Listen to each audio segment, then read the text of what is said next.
Судскиот совет почна да го истражува случајот со судијата Пајазит Пајазити и неговите контроверзни одлуки за одредување куќен притвор на бегалецот Блерим Рамадани и безусловното прифаќање на спогодбата за признавање вина на членот на Советот на јавни обвинители Иџет Мемети. Комисијата која се формираше работела интензивно и наскоро ќе излезе со извештај за констатираната состојба, велат од Советот. Експертите се децидни дека овие случаи ја прелија чашата која сите овие години се полнеше од скандали во правосудството.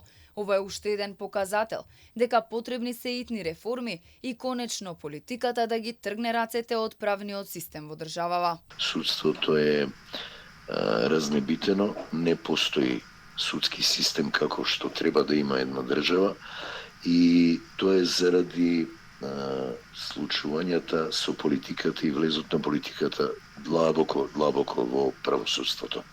Инаку последните случувања се само слика на она какво ни е судството, обвинителството секогаш кога предлага притвор, секогаш судијата на претходна постапка го уважува барањето и определува мерка притвор. Особено за вакви кривични дела тешки за кои се бара екстрадиција, зборувам за екстрадицијата, притворот е малтене задолжителен според она како се одвивало до сега во Република Македонија, она што е судска пракса. Куќен притвор да се даде за такво кривично дело мора да е подкрепено со многу цврсти и силни докази. Квалитетот и моралниот интегритет мора да бидат предуслови за сите оние кои се дел од правосудниот систем. Меѓународната заедница постојано предупредува дека само со евалуација на работата на судиите и обвинителите и понесување одговорност може да се врати довербата во судството. Се е прашање на одговорност.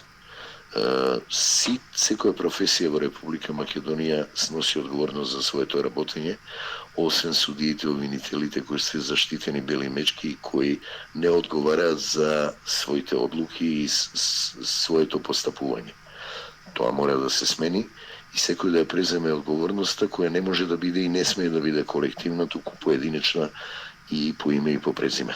Само на тој начин, со евалуација на работењето на судиите и обвинителите, ќе ја отпочнеме и ќе можеме да ја спроведеме реформата. Токму поради овие скандали и фактот што довербата во судството е 2%, власта најави темелни реформи во правосудниот систем. Премиерот Христијан Мицкоски е категоричен дека не се откажува од идејата за распуштање на Советот на јавни обвинители и Судскиот совет, но ќе почека предлози од експертската јавност како на поинаков начин да се врати довербата.